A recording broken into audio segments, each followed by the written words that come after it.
Mirador, tour de nos chroniqueurs se déboutonnent sur le vif. Voilà, nous prolongeons un tout petit peu notre tour de chauffe. Et Talibé, on parle de la transition guinéenne une fois encore. Est-ce que nous partons vers un sommet virtuel de la CEDEAO qui pourrait donc se pencher sur la situation guinéenne? Oui, on pourrait en tout cas répondre par l'affirmative si on en croit notre confrère Serge Daniel, correspondant de RFI du côté de Bamako, qui sur sa page indique que selon ces informations, le principe d'un sommet extraordinaire virtuel des chefs d'État de la CEDEAO sur la situation en Guinée, qu'un tel sommet, le principe est obtenu pour qu'un tel sommet se tienne. Il n'est pas précis sur la date du dit sommet, mais il indique que la date pourrait être connue lundi prochain, lundi prochain, ou bien avant, ou peut-être même ce week-end, et que donc ce sommet, les possibilités de la tenue de ce sommet sont en train d'être examinées, que les derniers réglages sont en cours pour permettre la tenue d'un tel sommet, parce que vous le savez, ces sommets virtuels ont davantage vu le jour où ils se sont accentués pendant que la Covid-19 battait son plein dans l'espace ouest africain. Donc, ces sommets virtuels avaient pignon sur rue. Alors, est-ce que, parce que vous vous rappelez que la CEDEAO avait donné à la Guinée jusqu'au 3 août pour lui annoncer une durée de transition dite acceptable et sous-entendu alignée sur 2 ans. 2 ans. Donc, comme c'est le cas au Mali et au Burkina Faso. Et hier, on faisait observer ici que au lendemain des manifestations du 28 et du 29 juillet, il y a comme une sorte... c'est comme si l'ange passait entre la Guinée et la CEDEAO. Sous-entendu qu'il y avait un silence assourdissant. Absolument. Et on se faisait observer que cela pourrait s'apparenter à un silence redoutable, aux conséquences peut-être imprévisibles pour la junte guinéenne, pour la Guinée de façon générale, puisque des informations nous ont fait comprendre que c'est totalement, pratiquement, une barrière de silence entre le président en exercice de la CEDEAO, le Bissau-Guinéen. Surtout après sa sortie aux côtés de Macron. Aux côtés de Macron. Et ensuite, le médiateur, annoncé pourtant au lendemain des manifestations, n'est toujours pas arrivé à Conakry. C'est comme si il n'était plus désirable, peut-être pas sa personne, mais l'institution au nom de laquelle il est censé venir en Guinée. Donc, est-ce qu'il y a eu entre-temps, et c'est ce que sous-entend bien évidemment cette annonce faite par Serge Daniel, est-ce qu'il y a eu entre-temps beaucoup de coups de fil entre les différentes capitales de l'espace CEDEAO, beaucoup de coups de fil entre les différents chefs d'État de la CEDEAO? Est-ce que, en tout cas, qu'est-ce qui expliquerait l'urgence d'un sommet virtuel alors que ces derniers temps, les sommets physiques on repris tout simplement. On repris leurs droits. Qu'est-ce qui expliquerait donc peut-être l'urgence de la crise en Guinée? Oui, justement, l'urgence de la crise. Alors, est-ce que l'urgence de ce sommet consisterait tout simplement à constater que la crise a pris des accents graves dans ce pays, ou est-ce qu'on viendra à ce sommet avec justement une batterie de sanctions, des dispositions contraignantes contre la Guinée, qui sous-entendraient des sanctions ciblées, comme on l'a dit, parce que les sanctions sont souvent graduelles au niveau de la CEDEAO. C'est d'abord les autorités de la transition, et s'il devait en être ainsi, on sait que des sanctions ciblées, en tout cas appliquées à des personnalités de la transition, pourraient concerner des membres du gouvernement, des membres du CNRD, et éventuellement, selon ce que nous apprennent nos sources, des membres du bureau même du CNT. Donc, on attend de savoir quand est-ce que se tiendra ce sommet et quelles en seront les conclusions. Toujours est-il qu'on a des raisons de croiser les doigts, et croiser les doigts en espérant, Wouri, que la situation, en tout cas, soit plus ou moins dédramatisée dans ce pays, parce que elle est vraiment dramatique en ce moment. Absolument. Avec les manifestations des FNDC qui sont annoncées pour très prochainement. Oui. Il faut qu'il y ait, en tout cas, une fenêtre. Il faut qu'il y ait, en tout cas, un couloir de dialogue qui permette de renouer le contact entre les différents acteurs, notamment les autorités de la transition et les acteurs sociopolitiques. Ça, c'est indispensable parce qu'on ne peut pas fermer les yeux et aller tout droit au mur comme ça semble le cas actuellement. Malheureusement, oui, Mamadou Djambaldé, quand on regarde ce poste du confrère Serge Daniel, qui est quand même dans les secrets de cette institution sous-régionale, ce sommet virtuel aurait éventuellement pour quel objectif vis-à-vis de la gente guinéenne? Est-ce qu'il faut s'attendre tout de suite à des mesures draconiennes ou encore à des interpellations formalistes? Je dirais pour commencer que Serge, c'est quelqu'un qui a ses entrées. C'était le correspondant de RFI en Guinée dans les années 95-16. Quand moi je commençais la presse, je les suivais souvent avec les bébelles. Voilà, ça c'est juste une... Et qui a été expulsé de la Guinée au lendemain des événements de 2 ou 3 février 96. Son épouse même est guinéenne, ça c'est juste une parenthèse. Bien. Et ça c'est resté...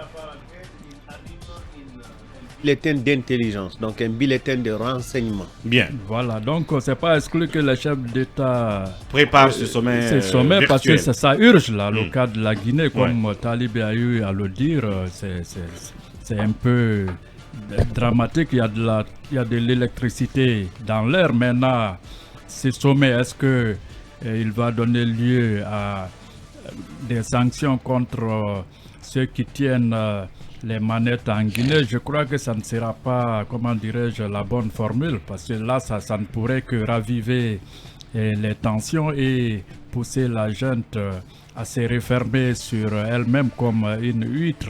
Avec des conséquences à l'appui. Des conséquences qui peuvent frapper le pays, l'économie et tout le reste. Mais c'est le populaire qui trinque, parce que même si on verrouillait les frontières guinéennes, le chef ici ne va pas mourir de faim. C'est plutôt vous et moi qui allons trimer ici, on n'aura rien à manger. Eux, ils vont se payer sur la bête, comme on dit. Et quand c'est comme ça, à un moment donné, la population se retrouve là où on ne souhaiterait pas. Regardez en Sierra Leone. Oui, mais... Donc en fait c'est pour dire qu'il faut qu'il y ait du volontarisme, de la bonne foi de tous les côtés pour ne pas qu'on mette la situation des populations comme une sorte de paravent de bouclier à dire si on nous sanctionne c'est les populations qui vont souffrir, donc ils vont penser à ça, ils ne nous sanctionneront pas. Pendant ce temps eux n'arrangent pas la situation. Je parle des autorités. Oui, les autorités, mais il y a eu des études là-dessus qui ont prouvé que les régimes de sanctions font plus de mal à la population qu'aux dirigeants. Et les dirigeants utilisent ça justement pour quelque part comme une sorte de bouclier. Exactement. Voilà. Donc souhaitons que la CEDEAO puisse ramener de la sérénité dans la cité, amener les différents protagonistes à se parler autour d'une table de dialogue, un cadre inclusif. Parce qu'on n'a pas besoin d'un pays pauvre comme le nôtre dont le budget, c'est combien là cette année, il est à 26 000 milliards. Un budget sans ambition, au moment où la Côte d'Ivoire est à plus de 14 milliards d'euros, le Sénégal 9 milliards. Le budget s'évalue aujourd'hui en devises. Et c'est des pays normaux là. Voilà, donc la Guinée, c'est un pays faible et pauvre qui n'a pas besoin de crise. Bien, Mohamed Kaba, qu'est-ce qu'il faut faire de ce médiateur? Parce que si Ambalo a fait cette bourde qui a peut-être choqué Mamadi Doumbouya, qui doit arranger la situation, c'est quand même Boni Yahi, éventuellement, parce que localement, la junte ne s'entend pas avec les autres acteurs. Boni Yahi, il a disparu là. Non, Boni Yahi, il va rendre compte officiellement au chef d'État de la sous-région. Comme vous le savez. C'est déjà fait. Non, il va rendre officiellement compte. Il a utilisé d'autres canaux d'information des chefs d'État, mais officiellement, il va rendre compte de sa mission à Conakry. Peut-être lors de ce sommet virtuel. De ce sommet virtuel, je vais parler. Bien. Et secondo, le représentant permanent de la CEDEAO présentera aujourd'hui ses lettres de créance au président de la transition Mamadou Doumbouya. Donc, après avoir présenté ses lettres de créance, ici, il va rencontrer tous les antagonistes de la crise guinéenne.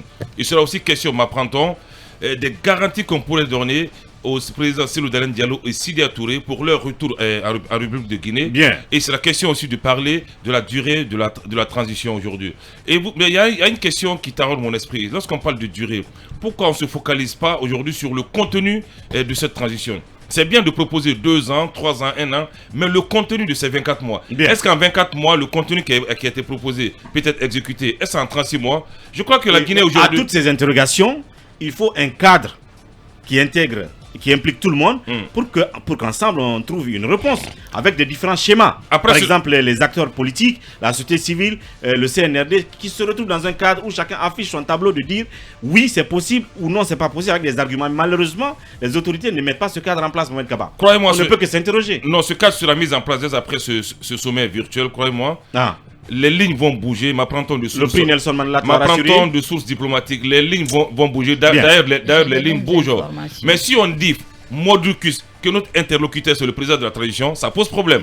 On a un ministre de l'administration des territoires, on a un premier ministre par intérim, même s'il n'est pas garant du dialogue social, mais qui peut tenir la manette. Moi je crois que la plus importante chose au cours de ce sommet virtuel serait la garantie qui sera donnée à Cellou Dalein et Sidya de revenir au pays. Lorsque Cellou Dalein sera en Guinée et Sidya, croyez-moi la situation va changer et sur la question évidemment de la détention de Ibrahim Kassory Fofana et d'autres. Parce que ce sont des détenus politiques. La situation sera posée sur la table. Au moins qu'on les libère, que ce soit sous contrôle judiciaire. Ça pourra, croyez-moi, apaiser la situation. Détendre l'atmosphère. La Guinée est un pays qui est vraiment béni. Il faut ça. Oui, mais on abuse de Dieu là. On n'abuse pas de Dieu.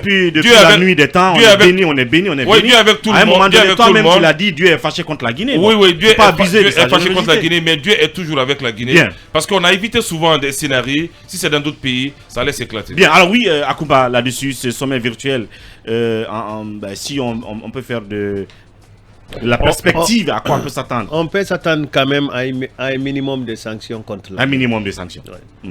Sanctions individuelles. J'ai dit à un minimum de sanctions contre la Guinée. Mais peut-on encore éviter ça? Parce que c'est toujours ce qu'il faut. C'est trop court. D'ici le 13, il ne nous reste que 2 jours. Le 13 c'est lundi, ouais.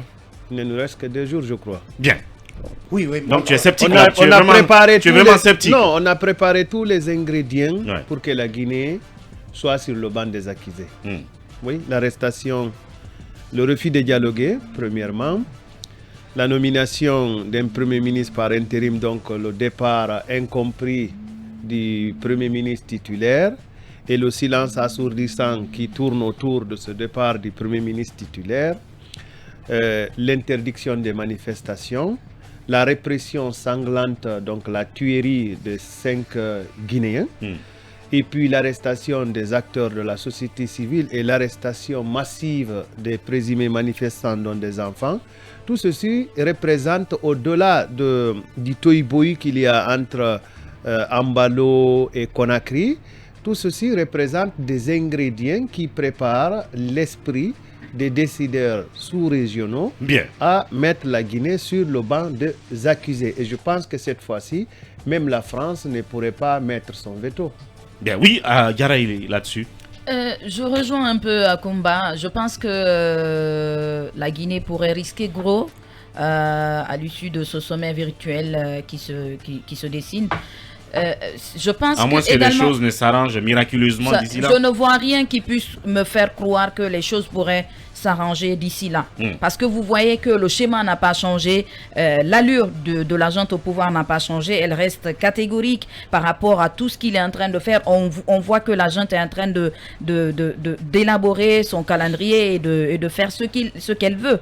Je pense qu'aujourd'hui, je ne vois pas cette allure à cette junte-là qui veut quand même éviter des sanctions à son peuple. Le sommet intervient à un moment également où il y a quand même des BCB entre le président en exercice de la CEDEAO et la junte au pouvoir. On a vu quand même comment le président de la CEDEAO a été quand même démenti dans ce qu'il a dit par rapport au chronogramme de la transition, lorsqu'il dit qu'ils se sont accordés sur 24 mois de chronogramme de transition. Et après, c'est la junte qui vient démentir cette information. Je pense qu'aujourd'hui, le pays risque gros et on pourrait quand même prendre le minimum de sanctions qu'il faut prendre en fait par rapport à mais au-delà de la politique, les Guinéens vivent-ils bien, oui ou non? faut se poser la question. Les Guinéens ne vivent pas bien. Non, réponds à la question. Non, les Guinéens ne vivent pas bien. Les Guinéens vivent bien, oui ou non? Réponds à la question. Depuis Alpha Condé. Ne soyons pas alarmistes. Les Guinéens vivent bien. D'Alpha Condé à maintenant, les Guinéens ne vivent pas bien. Parce que vous ne voyez pas l'argent circuler comme ça se doit. Nous tirons le diable par la queue. Non, tu tires le diable par la queue. Moi, je ne tire pas le diable par la queue. C'est que je veux dire. Non, les Guinéens. Mais distribue ton argent alors. C'est pas une question d'argent. Non, quand on dit on vit bien, c'est pas une question d'argent. Tu as la tranquillité, il y a la culture sociale. Donc nous vivons bien. On se voit, on s'assoit dans des cafés, on prend nos sandwichs ensemble. Ça va, c'est la culture sociale. Mais si vous voulez qu'on vous envoie des sacs d'argent au salon, par rapport à quoi? la donne a changé. D'ailleurs, ce sommet intervient à un moment où Human Rights Watch appelle à une pression internationale sur la junte au pouvoir après la dissolution du FNDC. Nous tendons vers une autre crise. Mais est-ce que la Guinée est la fille Emmanuel Milimono, oui. Non, avant Emmanuel, Emmanuel, pardon, Emmanuel. Oui, Mohamed, c'est vraiment le bon Guinéen qui se contente du minimum. Vraiment. On vit bien, mais nos pneus se cassent sur nos routes. Quel est le lien? Non, attendez, tu as dit qu'on vit bien, non? La circulation fait partie des outils d'évaluation du bonheur que nous avons. On vit bien, mais le panier de la ménagère est cher. On vit bien, mais on est soumis à la menace la simple menace que représente de voir un militaire avec une arme au bord de la route arrêté, prêt à dégainer. On vit bien parce que toutes les infrastructures sont là pour qu'on ne souffre pas. Même le nombre de litres de carburant que tu perdrais dans les embouteillages devrait te rendre un peu stressé. Je m'adapte à la situation, mais je veux dire, en 10 secondes... En termes de carburant, ma mère Kaba a le plein de son réservoir chaque semaine. Mais ce que je veux dire clairement, Ori, la Guinée n'est pas la fille adoptive de la CEDEAO. C'est compris. Il faut que ça soit clair. Bien. La Guinée n'est pas la fille adoptive de la CEDEAO. Donc, quelque part, moi, je tiens mon cul à la souveraineté de notre pays. La Guinée est une fille de la CEDEAO. Non, la Guinée n'est pas la fille adoptive de la CEDEAO. Emmanuel. La CEDEAO doit être à l'écoute de la Guinée et donc la Guinée doit être à l'écoute de la CEDEAO. Emmanuel. Alors, moi, la question que je me pose quand on parle de sanctions, c'est est-ce que la junte a peur des sanctions? Est-ce que la junte sera résiliente vis-à-vis des sanctions?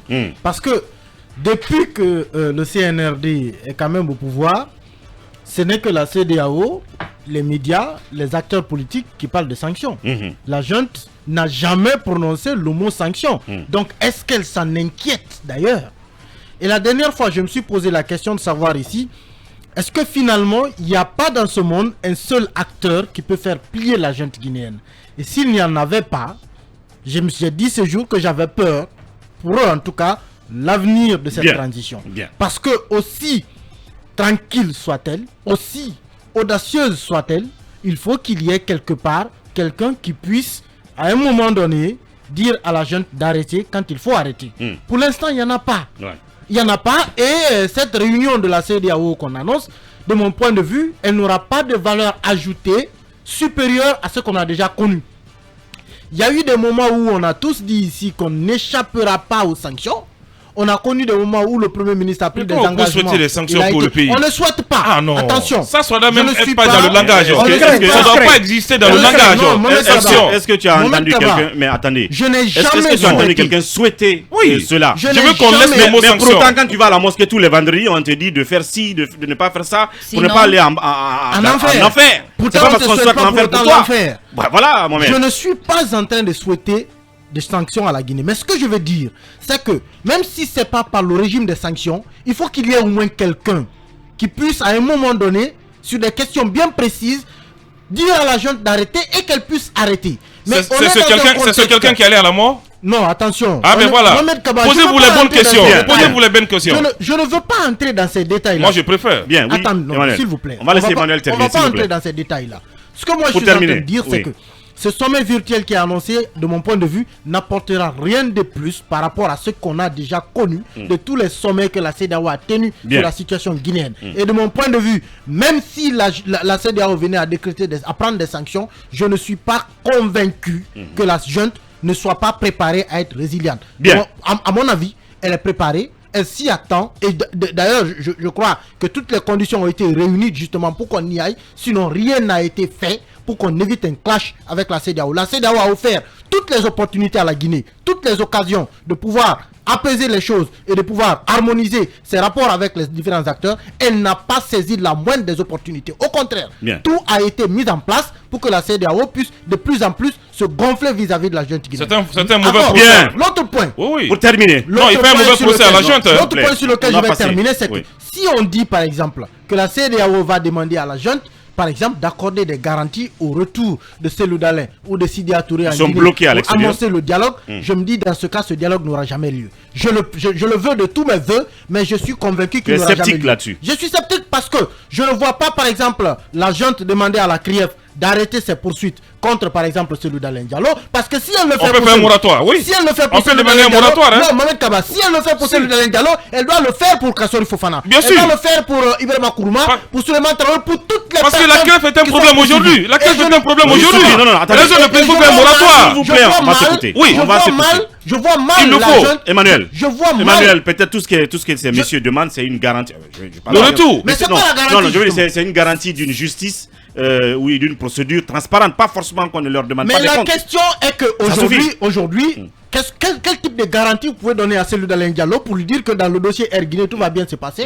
Quand on voit déjà tout ce qui est réuni, on sait évidemment que ce dossier, depuis le départ, il n'y a pas de sens. On peut le garantir un procès juste équitable. Est-ce que vous voyez la junte aujourd'hui demander justement à la CRIEF d'arrêter tout ce qu'elle a dit? Mais je vous dis oui, c'est possible. L'arme de la junte aujourd'hui. C'est un moratoire qu'on demande. Merci. C'est le président de la transition. L'arme de la junte aujourd'hui contre toute la classe politique, c'est la CRIEF. Si elle s'en dessaisit, elle perd tout. Elle ne va pas s'en dessaisir. Bien, oui. Alors oui, Talibé. Oui, on vient de... En tout cas, le pèlerinage chrétien dont on a parlé ici hier, si vous me permettez cette digression, on a des informations selon lesquelles le suite de la BCRG finalement a été envoyé au tour opérateur qui doit donc transporter les pèlerins et que le voyage est possible.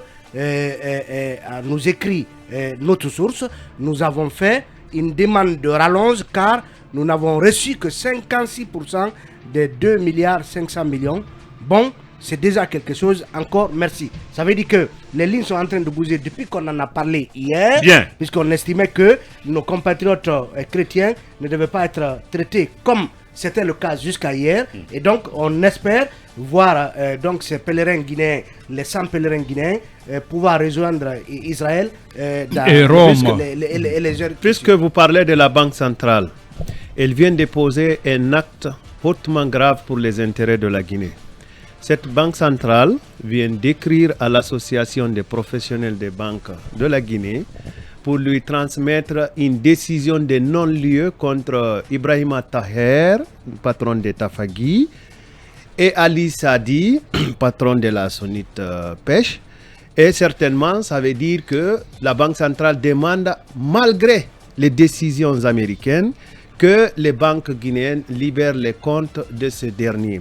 Et la Banque centrale ignore ou fait semblant d'ignorer, ou en tout cas foule au pied le fait que la justice soit la boussole, ignore que l'agent judiciaire de l'État ait fait appel de cette décision, ignore que même les services compétents en la matière ont annoncé, en tout cas certaines de nos sources parmi ces services-là nous ont annoncé qu'il y aura l'appel du gouvernement. Donc la Banque centrale encourage les Américains à sanctionner la Guinée. Et là, c'est ce qui me fait le plus peur, pas la CEDEAO. Bien. Parce que l'oncle Sam, sa main ne tremble pas. Mamadou, on nous apprend que certains pèlerins sont déjà, au moment où nous parlons, dans l'avion et que le départ est imminent pour Israël. Voilà. Merci. Voici donc la bonne nouvelle. Merci Emmanuel pour ces informations hier. Ça permet donc de débloquer la situation. Merci à Koumba pour cette info sur la Banque centrale. On va certainement revenir là-dessus. Et nous étions en train de parler de, si vous voulez, le sujet fil rouge de notre tour de chauffe, ce sommet virtuel projeté par le sommet des chefs d'État de la CEDEAO. Et si le soleil nous écoute, il faut donc dire que être élu à la tête du pays ou prendre le pouvoir par un coup d'État sont une chose, mais devenir le père de la nation, eh bien, c'est l'acte par lequel l'on s'immortalise. Alors on l'attend justement sur ce chantier-là qu'il devienne donc le père de la nation et qui nous évite tous ces problèmes-là.